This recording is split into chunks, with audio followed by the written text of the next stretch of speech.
5 वर्ष तक बाल्य, 5 से 10 तक पौगंड और 10 के बाद कैशोर,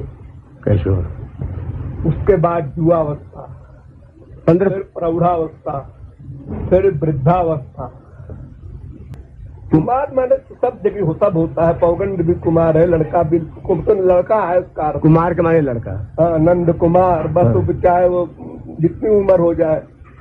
लीला क्षेत्र में पौगंड लीला तक कुल है 10 साल तक ब्रज में रहे, उसी को लीला कहते हैं। और गोलोक में सदा किशोर रहते हैं, वो उनका नित्य स्वरूप है किशोर 15 साल के, उससे अधिक उम्र नहीं होती ठाकुर जी। लेकिन रहने को तो अनादिकाल से अब तक है। हाँ, और यहाँ भी सैकड़ों वर्ष रहे, इंडिया में भी। लेकिन 15 साल से अधिक शरीर नहीं बढ़ा उतना ही दिखाई देता है। लेकिन लीला रस जो है वो पौगंड तक है, बस बाल्य पौगंड। ये जो रामायण में कहा, ये है कुमार मोर लघु भ्राता, लक्ष्मण के लिए कहा ना। तो कुमार का मतलब हम लोग 15-16 साल की उम्र तक समझते थे कि, नहीं तो लोग बहुत से कुमारे कहते कि रामचंद्र ने झूठ कैसे बोल दिया कि शादी हो चुकी थी, ये कुमार मोर लघु भ्राता। नहीं, वहाँ कुमार माने कुमार ही है। अच्छा, मजाक किया। अच्छा, कुआरा है, मजाक में कहा था, यानी बिना शादीशुदा था। बीवी नहीं दिखाई दे रही साथ, इसलिए कह दिया। अब हमारे साथ तो श्रीमती है, हम कैसे कहे कुंवारे। हाँ, तुमने कहा अरे हमारा छोटा भाई है, ये कुंवारा है, इससे ब्याह कर लो। मजाक में कहा था। द्वापर में जैसे इतने साल के रहे हो, द्वापर में तो 15 साल के हमेशा रहे, उम्र उतरी शरीर होती। तो आश्चर्य करते थे, लोग आश्चर्य करते थे कि ये ऐसा क्यों है। नहीं, लोग तो उनको अलग अलग ढंग से देखते थे।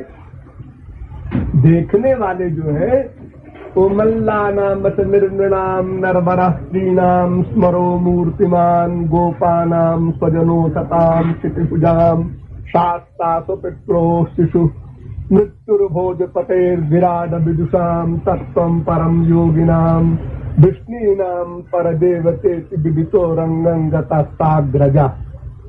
जैसे रामायण में है ना, विदुषण प्रभु विराट में दिशा, किसी ने कैसा देखा, किसी ने कैसा देखा राम को। तो वो देखने वालों की तो अपनी दृष्टि के अनुसार ब्रह्म दिखाई पड़ता है। जिस क्लास के हम हैं, जैसी हमारी बुद्धि है, अंतःकरण की जो अवस्था है, उसके अनुसार दिखाई पड़ते हैं। यहाँ तक कि हजारों भुजा, हजारों मुख दिखाई पड़ते हैं कुछ लोगों को, और कुछ लोगों को बूढ़े, कुछ लोगों को जुआ, कुछ लोगों को बच्चे, सबको अलग अलग ढंग से दिखाई पड़ते हैं। उस दिव्य चिन्मय देह में यही वैलक्षण्य है। और एक दूसरे से लड़ते हैं। वो कहता है ऐसा शरीर है, देखो, दूसरा कहता है अंधा है, ऐसा नहीं है, ऐसा है जी। ये तो ब्रजवासी लोग सब महापुरुष थे, ये तो एक के तरह से देखते थे। और 10 वर्ष तो वहां रहे, उसके बाद मथुरा चले गए, वहां से द्वारका चले गए।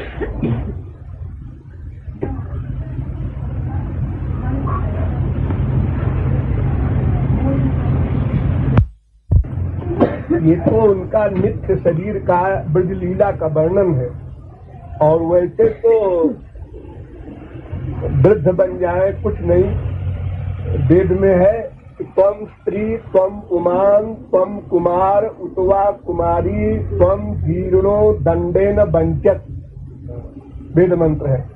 तुम स्त्री भी बन जाते हो, पुरुष भी बन जाते हो, जवान भी बन जाते हो, कुमार भी बन जाते हो, और बूढ़े बन करके हाथ में डंडा ले करके दंडे न वंचति, और संसार को ठगते हो।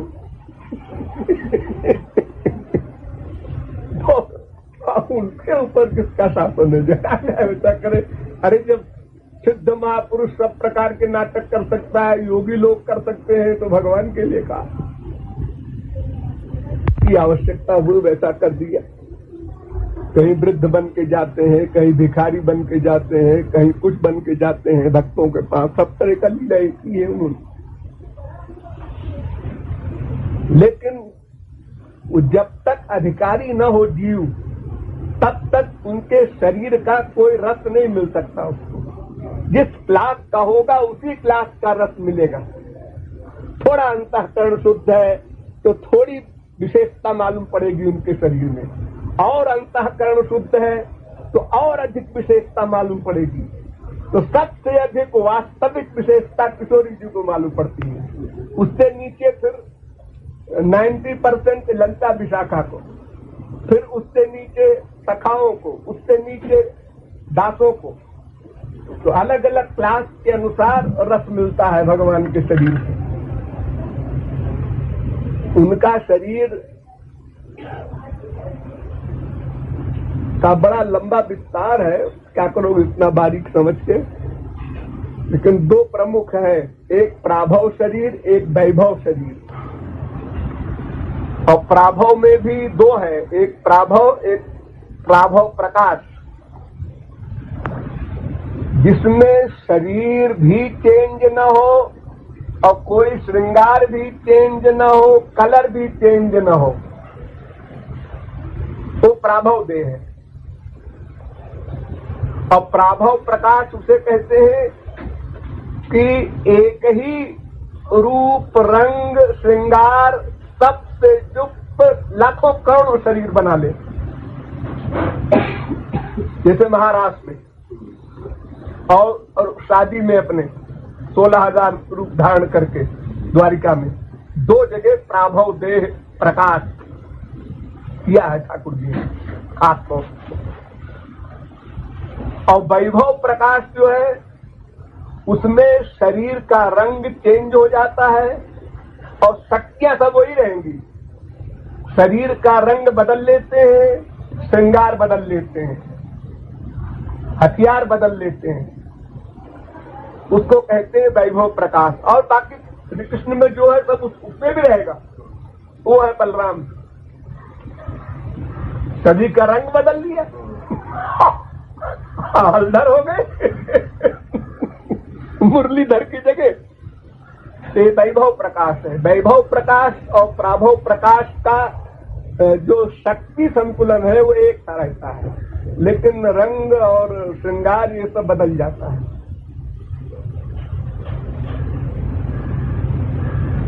ये है स्वयं रूप श्री कृष्ण का। और तदेकात्म रूप एक होता है, जैसे महाविष्णु नारायण है, 4 भुजा वाले बैकुंठ के अध्यक्ष, और द्वारिका के हैं और मथुरा के हैं। अब मथुरा के, द्वारिका के, बैकुंठ के, ये सब तदेकात्म रूप हैं श्री कृष्ण के। और एक होता है आवेश रूप, जैसे बुद्ध भगवान थे, तो बुद्ध का शरीर तो मनुष्य का था, लेकिन उसमें भगवान का आवेश हुआ था पूरे टाइम। इसलिए शक्तियों के साथ, ऐश्वर्य शक्ति के साथ कल की अवतार आगे होगा, उसमें भी आवेश होगा, शरीर साधारण होगा मनुष्य का। और बाकी अवतार जो है वो शरीर भी अलौकिक और भगवान भी अलौकिक। ये 3 प्रकार के स्वरूप होते हैं, स्वयं रूप में प्राभव और प्राभव प्रकाश और वैभव, और तदेकात्म रूप में सब है, सारे अवतार। और नारायण, द्वारिकाधीश, मथुराधीश, ये सब है उसमें। तो भगवान के स्वरूप में कोई गिनती नहीं है और न कोई प्रतिबंध है, वो जिस तरह का जब चाहे तब बन जाए महापुरुष चैतन्य। लेकिन किसी भी रूप में उस रूप का पूरा लाभ मिलेगा पूरे अधिकारी को। असली पॉइंट ये है, वो लाख आए खड़े हो जाए, आके चिपट जाए हमसे, लेकिन हमको फीलिंग जो होगी रस की वो हमारी लिमिट के अनुसार होगी ये न्याय है उनका। अब वो कहते हैं भाई एक महापुरुष इतनी मेहनत करके हजारों जन्म और महापुरुष बना, वो मेरा दर्शन कर रहा है, और एक घोर मक्कार कर रहा है, दोनों को बराबर रस कैसे देंगे तो जाती रही भावना जैसी।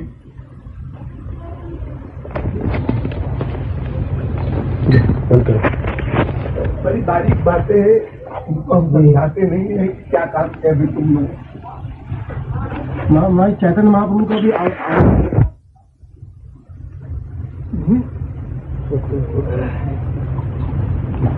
अवतार दो ही है बस,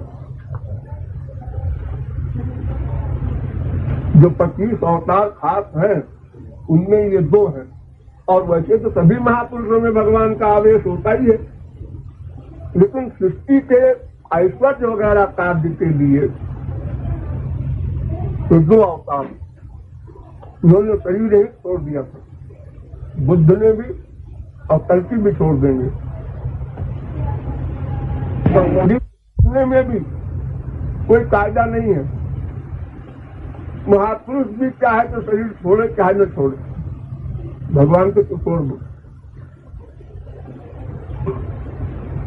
तो भगवान का भी एक अवतार ऐसा है, शरीर छोड़ दिया, विधवा बता। अरे खेल करना है जैसे पिक्चर में होता है, अलग अलग ढंग से लीला करना है। लीला मैंने 420 हम लोगों को ठगना है, कैसे ही ठगे। परम स्वतंत्र सर पर कोई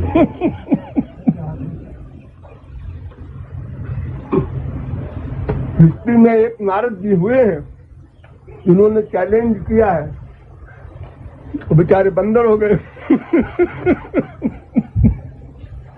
यहाँ तक कह डाला मरी हो जाए, मर जाऊंगा। अरे सांप की तो कोई बात नहीं है, सांप तो भगवान को देव चाहे संतों को देव, आपस में संत लोग भी दे लेते हैं सांप। लेकिन मरी हो प्रभु, मरियों का मतलब ये कि मारूंगा या मैं मर जाऊंगा? मरी हो बाकायदा मार डालने की बात हो रही है भगवान को। अरे हाथ पैर से मारने की बात क्यों होगी? वो तो सापेक्ष हो जाएगी। वो तो हो तो जाएगी। मैं समझ रहा था कि अब मैं या तो मैं मर जाऊंगा, अपने मर्दे की सुसाइड करने की बात। नहीं, मैं कैसे मर जाऊंगा? खबर लूंगा उनकी कि मैं मर जाऊंगा। शर्म के मारे मर जाता ना आदमी। गलती तो उन्होंने किया है, शर्म के मारे। और मरूंगा मैं? वो तो क्यों कहते हैं, या तो मारूंगा या तो मरूंगा। हाँ, ये हो सकता है कि कोई ये अर्थ करे कि मैंने झापड़ लगाएंगे। लेकिन मार डालने को यहाँ पे लिखा है। जब दिमाग खराब होता है माया के द्वारा, तो फिर मनुष्य क्या बोलता है कुछ कंट्रोल नहीं रहता, उसका कुछ हिसाब नहीं है। तुलसीदास के शुरू में लिखा है ना कि हरि माया बस जगत भ्रमाही, नहीं कहत कछु अघटित नहीं। कुछ भी कर माया के अंदर में आदमी है तो काम भी आएगा, क्रोध भी आएगा, लोभ भी आएगा, ईर्ष्या भी आएगी। उस समय वो क्या पक जाए, इम्पॉसिबल भी सब बातें बोल जाता है वो। तो क्रोधात भवत सम्मोहा, सम्मोहात सुविभ्रमा, भ्रंशात बुद्धिनाशो, बुद्धिनाशात प्रणस्य। सिद्धांत गीता का क्रोध हुआ तो जो उसकी बुद्धि वर्तमान काल में है, कितनी लिमिट की है, थोड़ी है, तो भी गई क्रोध में। अपने बाप को गाली देगा, माँ को गाली देगा। अब बाद में जब बुद्धि नॉर्मल हो गई, क्रोध चला गया, तो मैंने बड़ी बेवकूफी की, मुझे ऐसा नहीं करना चाहिए था। अरे अगर गलती भी किया था बाप ने तो हट जाते वहां से, सोचता है बाप ने। लेकिन उस समय तो बुद्धि जब नष्ट हो गई, तब फिर क्या है, जइयो सांप के मरियो जाई के आगे भी कुछ कह सकते थे।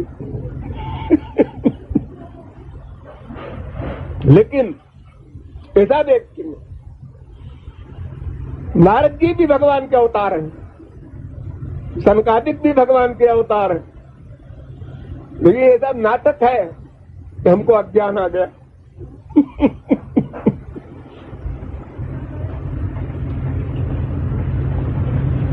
जैसे परशुराम राम का नाटक रामायण में है, दोनों अवतार है। अब कोई अवतार ऐसा नहीं है जो मायाबद्ध हो जाए। अरे महापुरुष एक बार भगवत प्राप्ति के बाद कभी मायाबद्ध नहीं हो सकता, इम्पॉसिबल। तो फिर भगवान का सवाल ही नहीं हो, तो भगवान का अवतार है। लेकिन जीव कल्याण के लिए सब प्रकार की एक्टिंग करते हैं। ऐसे ऐसे प्रश्न करेंगे भगवान भगवान से, महापुरुष महापुरुष से, महापुरुष भगवान से, कि पढ़ने वाला समझे कि अज्ञान है इसमें। राम कौन? है?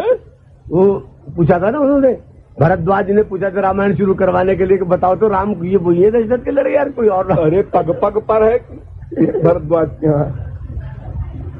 वाल्मीकि ने पूछा हमें कोई ठहरने की जगह बता दो। उन्होंने कहा इनको अब करारा जवाब देना चाहिए। उन्होंने कहा अच्छा तो ठीक है, आप यहाँ न हो तो बता दो, वो जगह बता दीजिए, तो हम बता दे कि जाकर ठहर जाओ। पार्वती जी ने भी नाटक नहीं किया था। हाँ? पार्वती जी ने जो प्रश्न किए थे, पार्वती जी ने हाँ? प्रश्न किए थे ना कि ये कैसे राम यहाँ छोड़ रहे हैं पत्नी के लिए, तो वो भी नाटक ही था। सब नाटक। अरे पार्वती और भगवान राम और कृष्ण सब एक है, भगवान के स्वरूप है सभी। ऐसा होता है कि जैसे एक आदमी है, मान लो बहुत बड़ा विद्वान है, एक छोटे बच्चे से बात कर रहा है, अपनी बीवी से बात कर रहा है, अपने नौकरों से बात कर रहा है, अपने दोस्तों से बात कर रहा है, अपनी माँ से बात कर रहा है, तो अलग अलग ढंग से उसकी योग्यता प्रकट हो रही है। और जब असली योग्यता की बात करेगा तो वो रूप अलग होगा। तो वैसे ही सृष्टि में जब जैसी आवश्यकता पड़ती है उतनी शक्तियों को प्रकट करते हैं भगवान के अवतार। तो जिस अवतार में मामूली शक्ति प्रकट हुई है उसको हम कह देते हैं कि भगवान का थोड़ा स्वरूप है। इसमें है नहीं थोड़ा स्वरूप, है तो पूर्ण। वही भगवान का सही बटा नहीं होता, 1/4 भगवान 1/8 भगवान।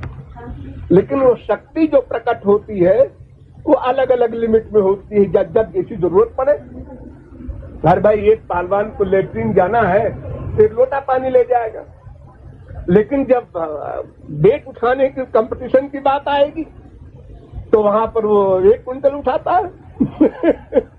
तो ऐसे ही ये अवतारों का चक्कर है। मनुष्य भ्रम में पड़ जाता है कि परशुराम हार गए राम से। वो कमजोर भगवान है, राम बलवान भगवान है।